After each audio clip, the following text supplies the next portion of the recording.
जय हिंद, वंदे मातरम। स्वागत है आप सभी साथियों का गेंजेड लर्निंग गुरुजी प्लेटफॉर्म में। तो आज मैं फिर से एक नए टॉपिक लेकर हाजिर हुए हैं। आप देख लीजिए स्क्रीन पर बिहार के जो भौगोलिक संरचना और उसकी स्थिति है, उसी से रिलेटेड आज की क्लास में हम लोग प्रश्नों को करने वाले हैं। जितने सारे प्रश्न होंगे उसका अच्छे से हम लोग समझेंगे, उस प्रश्नों को अच्छे से विस्तार पूर्वक समझकर उस प्रश्नों को देखेंगे। अगर आपको ये पीडीएफ चाहिए तो डिस्क्रिप्शन में टेलीग्राम चैनल का लिंक दिया गया है। आप लोग टेलीग्राम चैनल को अवश्य ज्वाइन कर लीजिए, जिससे आपको सारी नोटिफिकेशन हर क्लास की पीडीएफ जो है वहाँ पे मिलती रहती है। तो आइए हम लोग अपने प्रश्नों को स्टार्ट करते हैं। देखते हैं पहला प्रश्न। जो यहाँ पे पहला प्रश्न है कि बिहार में कौन सी नदी जो है नहीं बहती है। बहुत अच्छा ये प्रश्न है। तो फल्गु हो गया, बागमती हुआ, पुनपुन नदी हुआ और यहाँ पे गोमती नदी हुआ। ये जो प्रश्न है बीपीएससी एलडीसी प्री एग्जाम में 26/2/2022 को आया हुआ है। तो यहाँ पे अब जो ऑप्शन जो सही होगा, राइट आंसर जो होगा यहाँ पे डी ऑप्शन जो है ये बिल्कुल सही होगा, क्योंकि गोमती नदी जो है ये बिहार में नहीं बहती है। बाकी यहाँ पे फल्गु, बागमती और पुनपुन ये जो है बिहार में नदियाँ जो है ये बहती है। ओके, क्लियर हो गया। अब यहाँ पे देखिए कुछ हम लोग यहाँ पे इसके बारे में डिटेल से देख लेते हैं। यहाँ पे जो गोमती नदी है ये उत्तर प्रदेश में बहती है। याद करना होगा आप लोग को कि गोमती नदी जो है कौन से जो है राज्य में बहती है, तो यह उत्तर प्रदेश राज्य में बहती है। ये नदी जो है उत्तर प्रदेश में पीलीभीत जिले के गोमत ताल से निकलती है। ये जो गोमती नदी है उत्तर प्रदेश के कहाँ से निकलती है, ये भी प्रश्नों को पूछा जा सकता है। तो ये याद करना होगा, पीलीभीत जिले के गोमत ताल से ये जो है गोमती नदी निकलती है। ओके, जबकि यहाँ पे बात करें फाल्गु की, बागमती, पुनपुन ये जो है बिहार राज्य में बहने वाली नदी है, जबकि गोमती नदी जो है बिहार में नहीं बहती है। इतना जो मैंने आप लोग को बताया क्लियर हो गया। इसके बाद देखिए दूसरे प्रश्न पे। यहाँ पे जो प्रश्न दूसरा है कि बिहार में कौन सा जलप्रपात नहीं है। बिहार में कौन सा जलप्रपात नहीं है। हुड्रू, धुआं कुंड, ककोलत और यहाँ पे दिया है माझर कुंड, मंझर कुंड यहाँ पे दिया है। यह भी प्रश्न है बीपीएससी एलडीसी प्री एग्जाम 2022 में आया हुआ प्रश्न है। तो यहाँ पे जो राइट आंसर जो होगा ए ऑप्शन राइट आंसर होगा हुड्रू। हुड्रू जो है ये बिहार में जो है जलप्रपात नहीं है। बाकी धुआं कुंड हो जाएगा, ककोलत हो जाएगा और मंझर कुंड हो जाएगा। ओके, अब आइए यहाँ पे हम लोग देख लेते हैं।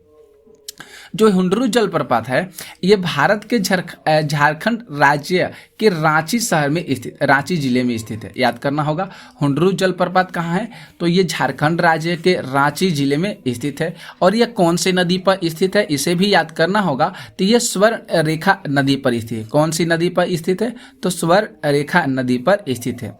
अगर बात करें कि उल्लेखनीय है कि जो ककोलत जलप्रपात है ये बिहार के नवादा जिले में स्थित है। ककोलत जलप्रपात का है बिहार के एक जिला है नवादा, वहाँ पे स्थित है। इसके बाद अगर धुआं कुंड और मझर कुंड की बात करें, ये भी दोनों जो हैं ये जलप्रपात हैं। ये जो रोहतास जिला में कैमूर पहाड़ियों पर स्थित है। धुआं कुंड और माझर कुंड जो है ये कैमूर पहाड़ी पर स्थित है। कौन से जिले में, तो रोहतास जिले में। ओके, क्लियर हो गया। हुंडरू जलप्रपात याद करिएगा स्वर्ण रेखा नदी पर स्थित है, जो झारखंड शहर में स्थित है। आगे तीसरा जो यहाँ पे प्रश्न है कि बिहार का शोक जो है, बिहार का शोक किस नदी को जाना जाता है, तो घाघरा, गंगा, कोसी, सोन। ये भी प्रश्न देख सकते हैं। 67वां बीपीएससी प्री एग्जाम 2021 में आया हुआ प्रश्न है। तो कोसी नदी को जो है बिहार का शोक कहा जाता है। बिहार का शोक किसे कहा जाता है, तो कोसी नदी को कहा जाता है। आइए हम लोग इसको ध्यान से देख लेते हैं। कोसी नदी का जो उद्गम है वह चीन के अधीन तिब्बत होता है। कोसी नदी का उद्गम जो माना गया है वह चीन के अधीन तिब्बत होता है, जहां अरुण कोसी नदी अपनी 7 सहायक नदियों के सुत कोसी, तांबा कोसी और तलक दूध कोसी, भोटिया और अरुण तामुर से मिलकर बनती है। कौन सा? अरुण कोसी नदी अपनी कितनी सहायक नदियों से मिलकर बनती है? तो ध्यान देना होगा 7 सहायक नदियों से मिलकर बनती है। अब रही बात की कोसी नदी जो है अंत में 3 नदियों में बढ़ जाती है। वह कौन कौन सी नदी है? तो तामुर हो जाएगा, इसके बाद अरुण हो जाएगा और इसके बाद सुन कोसी हो जाएगा। कोसी नदी 3 नदियों में बढ़ जाती है, तामुर, अरुण और सुन कोसी। ये नदी जो है अपने मार्ग परिवर्तन के लिए जानी जाती है। कोसी नदी जो है ये अपने मार्ग परिवर्तन के लिए जानी जाती है और इसे बिहार का शोक नदी भी कहा जाता है। शोक नदी की संज्ञा भी इसको प्रदान किया गया है और ये जो है बिहार के खगड़िया जिले में गंगा नदी में ये क्या होती है? समाहित हो जाती है, मिल जाती है और ये नदी उत्तरी बिहार की नदी है। ओके, क्लियर हो गया। इसके बाद देखिए चौथा प्रश्न। चौथा जो प्रश्न है कि बिहार के किस जिले में तिलहर कुंड जलप्रपात अवस्थित है? बिहार के किस जिले में तिलहर कुंड जलप्रपात अवस्थित है? सासाराम, नवादा, कैमूर और रोहतास। ये भी प्रश्न जो है 67वां बीपीएससी प्री री एग्जाम 2021 में आया हुआ प्रश्न है।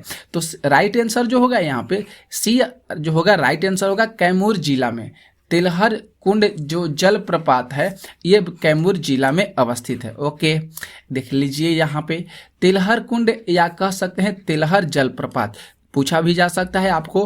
कहीं कहीं आपको जो है प्रश्न में तिलहर कुंड मिल जाए या तिलहर जलप्रपात मिल जाए, दोनों जो है एक ही चीज़ है। ये बिहार के कैमूर जिले में भभुआ जो है अधौरा मार्ग पर स्थित है। कौन सा? तिलहर कुंड और तिलहर जलप्रपात दोनों एक ही हैं।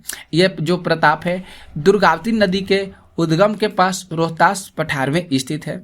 इस झरने की जो खास बात यह है कि इसका पानी हमेशा ठंडा रहता है और वर्तमान समय में यह जो स्थान है यह पर्यटकों के लिए काफ़ी लोकप्रिय होता जा रहा है और ये जो जलप्रपात है ये करमचट बांध पर स्थित है। ध्यान देना होगा, बहुत अच्छा ये प्रश्न है। करमचट बांध पर जो है ये कौन सा जो है जलप्रपात स्थित है? तो तिलहर कुंड जलप्रपात जो जलप्रपात है ये स्थित है। ओके, यहाँ पे जो 5 प्रश्न है कि ब्रह्मा योनी हिल जो है ये बिहार के किस जिले में स्थित है? गया, रोहतास, नालंदा और नवादा।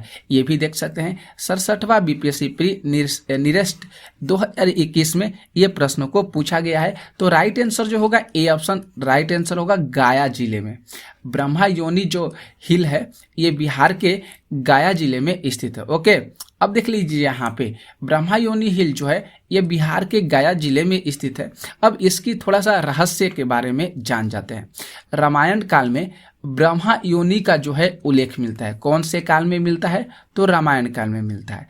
ऐसी मान्यता है कि गया के किनारे से प्रवाहित होने वाली जो फाल्गु नदी है, ये फाल्गु नदी याद करना होगा कि गया में कौन सी नदी बहती है? तो गया में फाल्गु नदी बहती है।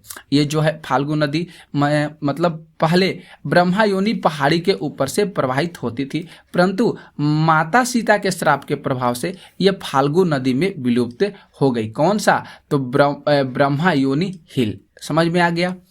इसके बाद देखिए आगे इसके बारे में बताया गया है कि ब्रह्मा योनि जो पहाड़ी की चोटी पर पहुंचने के लिए कम से कम जो है 424 सीढ़ियां चढ़नी पड़ती थी। कितना सीढ़ियों को चढ़ना पड़ता था उस चोटी पर? तो 424 सीढ़ियों को चढ़ना पड़ता था। इसके बाद जो 6 प्रश्न है कि बिहार के किस कृषि जलवायु क्षेत्र में सबसे अधिक जिले हैं? कौन सा ऐसा कृषि जलवायु क्षेत्र है जहां पे सबसे अधिक जिले हैं? उत्तर पूर्व, उत्तर पश्चिम, दक्षिण पश्चिम और दक्षिण पश्चिम। ये भी देख लीजिए प्रश्न जो है आया हुआ है। ओके, तो राइट आंसर जो होगा यहाँ पे राइट आंसर जो है बी जो है राइट आंसर हो रहा है उत्तर पश्चिम। उत्तर पश्चिम का जो क्षेत्र है यहाँ पे कृषि जलवायु क्षेत्र हैं और यहाँ पे सबसे अधिक जिले भी हैं। देख लीजिए बिहार के जो उत्तर पश्चिम जो हैं ये कृषि जलवायु क्षेत्र में सबसे अधिक जिले हैं। इस कृषि जलवायु क्षेत्र में कुल 13 जिले शामिल हैं। कौन कौन से जिले शामिल हैं एक बार उसको हम लोग देख लेते हैं। पश्चिमी चंपारण हो जाएगा और इसके बाद पूर्वी चंपारण, गोपालगंज, सिवान, शिवहर हो जाएगा, शिवहर, सारण, मुजफ्फरपुर, सीतामढ़ी, मधुबनी, दरभंगा, समस्तीपुर और बेगूसराय। जो जिले, ये सारे जो जिले हैं 13 जिले हैं जो कृषि जलवायु क्षेत्र वाले जिले माने जाते हैं। ओके, अब यहाँ पे जो है कि ध्यातव्य है कि मिट्टी की रूपरेखा, वर्षा, इसके बाद तापमान और स्थलाकृति के आधार पर बिहार में जो है 4 कृषि जलवायु क्षेत्र है। ये 4 कृषि जलवायु क्षेत्र कौन कौन से हैं, तो ध्यान दीजिएगा, ये बहुत अच्छा प्रश्न यहाँ से भी बन सकता है कि उत्तर पश्चिम जलोढ़ मैदान जिसको जोन 1 नाम दिया गया, क्लियर है। इसके बाद उत्तर पूर्व जलोढ़ मैदान जिसको जोन 2 के नाम से जाना गया है। इसके बाद दक्षिण पूर्व जलोढ़ मैदान जिसको जोन 3A के नाम से जाना गया है, और दक्षिण पश्चिम जलोढ़ मैदान जिसको जोन 3B के नाम से जाना गया है। क्लियर हो गया, इतना में कोई किसी प्रकार की दिक्कत नहीं हुआ। इसके बाद देखिए 7 प्रश्न पे, यहाँ पे जो 7 प्रश्न है कि सोन और गंगा नदी का संगम जो है बिहार के किस जिले में स्थित है, बक्सर, पटना, भोजपुर और नालंदा। तो राइट आंसर जो होगा यहाँ पे बी ऑप्शन जो होगा ये राइट आंसर होगा, पटना जिले में। सोन और गंगा नदी का जो संगम है ये बिहार के पटना जिले में स्थित है। ओके, वही चीज यहाँ पे बता दिया, मैंने मेंशन कर दिए हैं कि सोन और गंगा नदी का जो संगम है बिहार के पटना जिले में स्थित है, और जो गंगा है उत्तराखंड के उत्तर काशी जिले के गंगोत्री ग्लेशियर से भागीरथी के नाम से निकलती है। कौन सी, ये जो है ये नदी। ओके, और गंगा नदी जो है बक्सर के पास चौसा वन में बिहार की सीमा में प्रवेश करती है, और सोन नदी का जो उद्गम माना गया है वह है गोडावना क्षेत्र।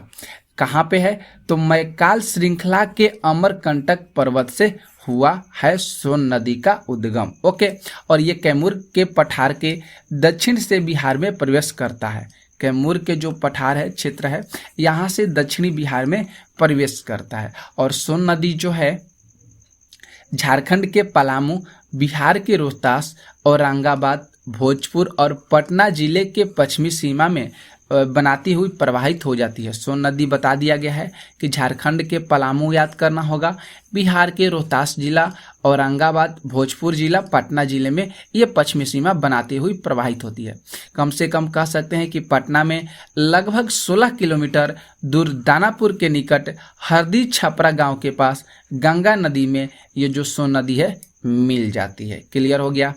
इसके बाद जो 8 प्रश्न है कि बिहार का कौन सा शहर जो है 5 पहाड़ियों से घिरा हुआ है, तो गया, पटना, भागलपुर, राजगीर। राइट आंसर जो होगा यहाँ पे डी ऑप्शन राइट जो होगा सही होगा। राजगीर जो है ये 5 पहाड़ियों से घिरा हुआ जो है जिला मतलब शहर माना जाता है। ओके, अब यहाँ पे देखिए बिहार राज्य के नालंदा जिले में एक राजगीर शहर है। यह कभी मगध साम्राज्य की राजधानी हुआ करता था, तो जहां बाद में मौर्य साम्राज्य का जब उदय हुआ तो ये राजगीर जो है ऐतिहासिक और धार्मिक महत्व के रूप में जाने लगा। और राजगीर जो है ये 5 चट्टानी पहाड़ियों से घिरा हुआ जो है शहर माना जाता है, जिसका जो जिक्र है महाभारत और रामायण में भी मिलता है। और राजगीर की जो पहाड़ियाँ है यह विश्व में प्रसिद्ध जो है इस विश्व में बहुत ज़्यादा प्रसिद्ध भी है राजगीर की पहाड़ियाँ। ओके, और राजगीर की जो 5 पहाड़ियों से घिरा हुआ जो शहर है ये कौन कौन सा है, तो विपुलगिरी हो जाएगा, रत्नागिरी, उदयगिरी, स्वर्णगिरी और वैभारगिरी। ये जो है 5 पहाड़ियों का नाम आप जरूर ध्यान में रखिएगा। इसके बाद जो 9 प्रश्न है कि बिहार के किस जिले में सबसे अधिक नहर सिंचित क्षेत्र है, कौन सा जिला है, पश्चिमी चंपारण, औरंगाबाद, रोहतास और भोजपुर जिला। तो राइट आंसर जो होगा यहाँ पे डी जो होगा राइट आंसर होगा, भोजपुर जिला होगा चाहिए।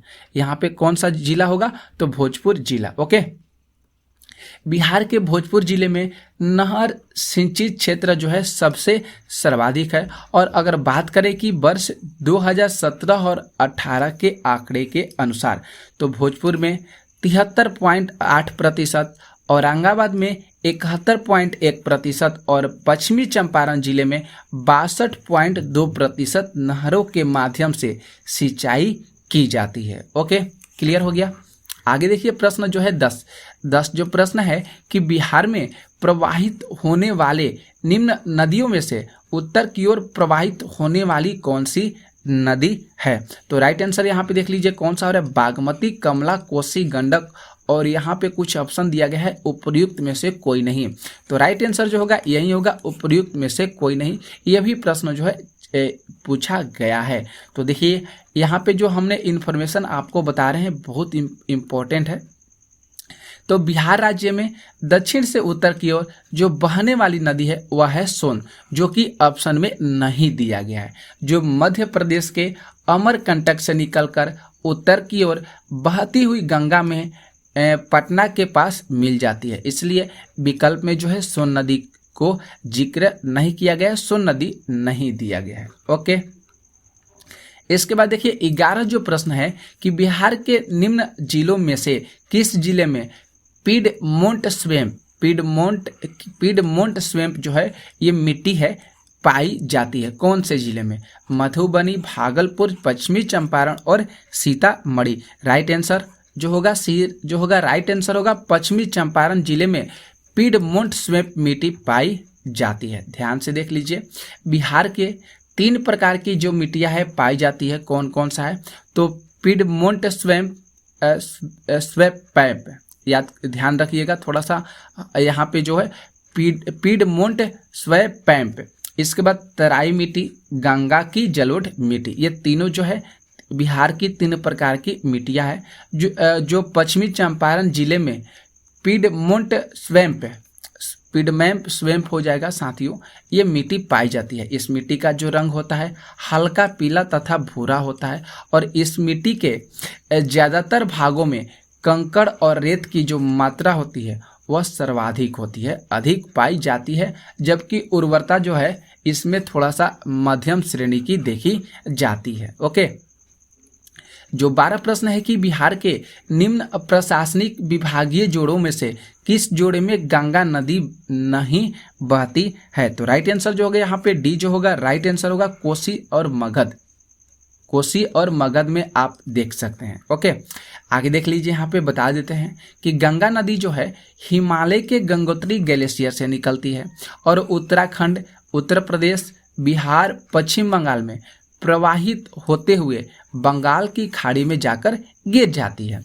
और बिहार जो है यहाँ पे गंगा नदी जो है बिहार के कोसी मगध प्रशासनिक विभागीय संभाग को छोड़कर इसमें से जो है ये प्रशासनिक संभाग से प्रवाहित होती है। ओके, यहाँ पे जो 13 प्रश्न है कि जयप्रकाश पुल जिसको जेपी सेतु के नाम से जाना जाता है यह कौन से नदी पर स्थित है। तो इसका जो राइट आंसर जो होना चाहिए ऑप्शन सी जो होगा यहाँ पे राइट आंसर होगा गंगा नदी पर। कौन से नदी पर, तो गंगा नदी पर। ओके, तो देखिए यहाँ पे बताया गया है कि जो दीघा सोनपुर रेल जो है यह सड़क पुल अथवा जेपी सेतु जिसको हम लोक नायक जयप्रकाश नारायण सेतु जो है गंगा नदी पर जो है ये बना हुआ पुल है और ये पुल जो है पटना और सोनपुर के लाइन को जोड़ता है और इसकी लंबाई जो है 4556 मीटर है।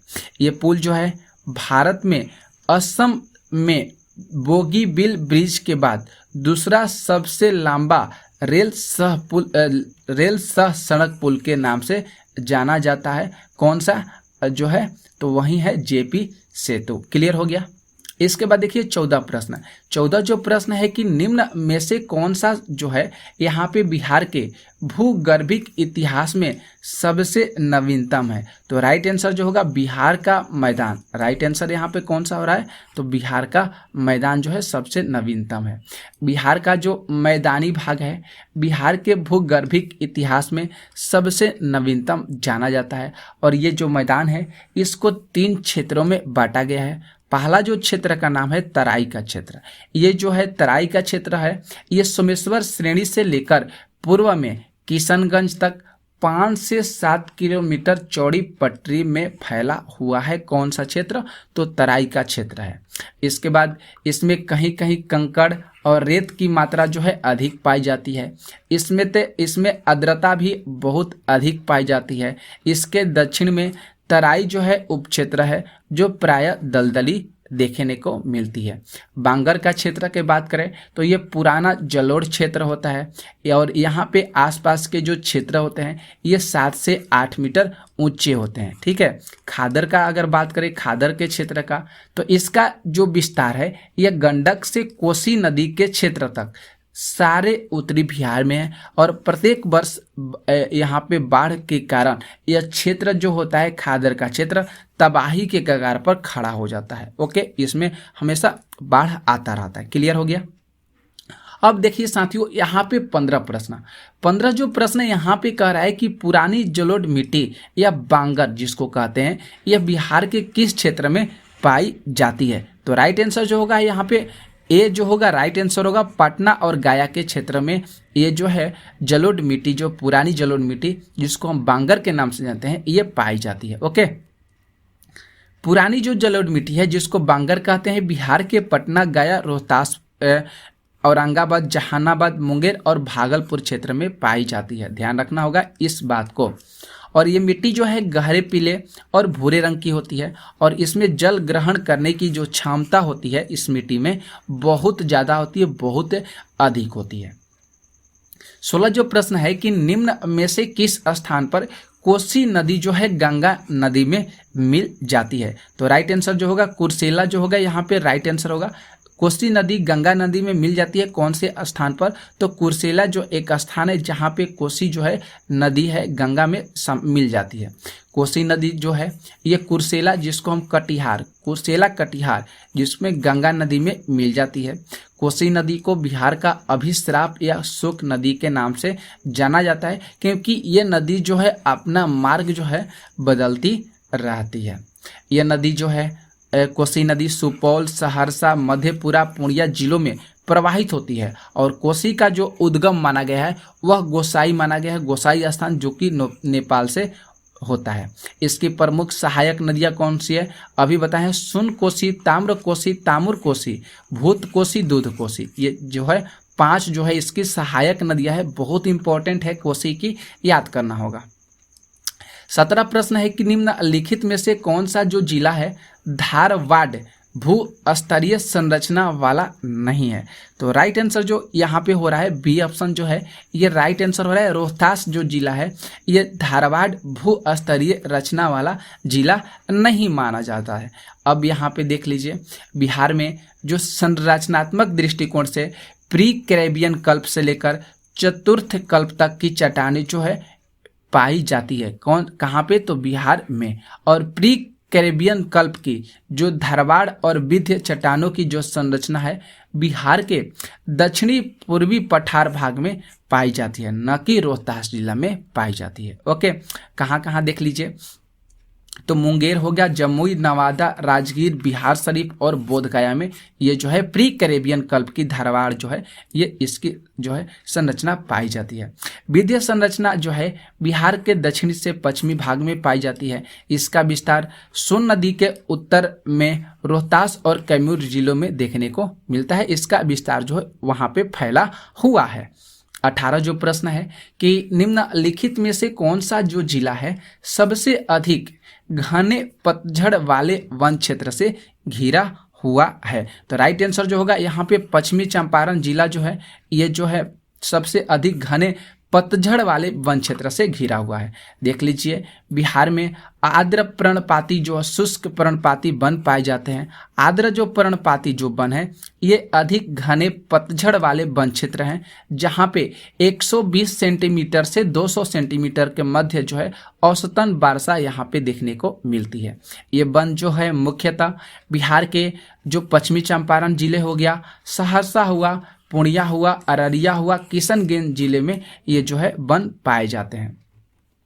120 सेंटीमीटर से कम वर्षा वाले क्षेत्रों में शुष्क पर्णपाती वन पाए जाते हैं जो कि वन ये जो है कम घने होते हैं और पतझड़ की अवधि जो है इसकी सबसे लंबी होती है। इस प्रकार के जो वन होते हैं वन कैमूर पहाड़ी के देख लेते हैं, रोहतास में मिलते हैं, गया में और औरंगाबाद आदि में पाए जाते हैं जो कि पतझड़ की अवधि सबसे कम होती है।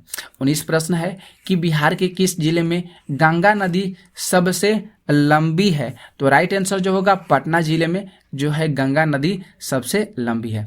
बिहार के पटना जिले में गंगा नदी सबसे लंबी है और पटना का जो पूर्व से पश्चिम विस्तार है वह सबसे अधिक है। और पटना जिले में गंगा नदी की कुल जो लंबाई है कितना किलोमीटर है? तो 99 किलोमीटर है।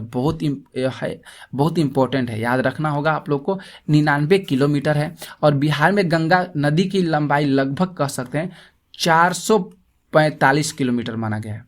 नदी की कुल लंबाई जो है 99 किलोमीटर है। ठीक है, अगला जो प्रश्न है कि 20 नंबर की बिहार राज्य में गंगा के किनारे स्थित जिलों की संख्या कितनी है? तो राइट आंसर जो होगा 12 होगा। यहाँ पे बिहार राज्य में जो गंगा के किनारे जो जिले हैं इनकी संख्या 12 है। देख लीजिए कौन कौन से। बक्सर हो गया, भोजपुर, सारण, वैशाली, पटना, समस्तीपुर, बेगूसराय, मुंगेर, खगड़िया, कटिहार, भागलपुर और लखीसराय। ये 12 जिले जो हैं गंगा नदी के किनारे स्थित हैं। 21 प्रश्न है कि बिहार का अधिकांश क्षेत्र जो है वह कौन सा आच्छादित है? क्या चीज से आच्छादित होना चाहिए? तो राइट आंसर जो होगा बी, कछारी मिट्टी से आच्छादित है। बिहार का जो अधिकांश क्षेत्र है वह कछारी मिट्टी से आच्छादित है। आप देख लीजिए यहाँ पर बता दिए हैं। और जलोढ़ मिट्टी को दोमट और कछारी मिट्टी के नाम से जाना जाता है। कछारी मिट्टी भी आपको ऑप्शन में कभी कभी देखने को मिलेगा और जलोढ़ मिट्टी भी मिलेगा, दोनों एक ही चीज है। नदियों द्वारा लाई गई मिट्टी को जलोढ़ या कछारी मिट्टी कहते हैं। ये मिट्टी भारत के समस्त उत्तरी मैदान में पाई जाती है। भारत के समस्त उत्तरी मैदान में पाई जाती है। यह प्रकृति में एक उपजाऊ मिट्टी होती है और उत्तर भारत में पाई जाने वाली जलोढ़ या कछारी मिट्टी 3 मुख्य नदियों द्वारा लाई जाती है। कौन कौन सी नदी है? तो सिंधु नदी, गंगा नदी और ब्रह्मपुत्र नदी। जलोढ़ मिट्टी जो हो जाएगा ये राजस्थान के उत्तरी भाग में, पंजाब, उत्तर प्रदेश, बिहार, पश्चिम बंगाल और असम में पाई जाती है। और भारत के जो प्रायद्वीपीय के दक्षिण भाग हो गया या कह सकते हैं पूर्वी तट पर यह जलोढ़ मिट्टी भी पाई जाती है और कृषि के लिए भी यह बहुत उपयोगी मिट्टी है। कौन सा? तो जलोढ़ मिट्टी, जिसको कछार मिट्टी के नाम से जानते हैं। 22 प्रश्न है कि बिहार के निम्न हिस्सों में से कौन सा जो हिस्सा है भूतात्विक दृष्टि से अपेक्षाकृत सबसे पुराना है? तो राइट आंसर जो हो जाएगा ए ऑप्शन जो है राइट आंसर है, रोहतास का पठार। ये जो है बिहार का एक हिस्सा है जो भूतात्विक दृष्टि से सबसे पुराना है। तो देख लीजिए, भौतिक एवं संरचनात्मक स्थितियों के आधार पर बिहार के 3 भौगोलिक इकाइयों में विभाजित किया गया है।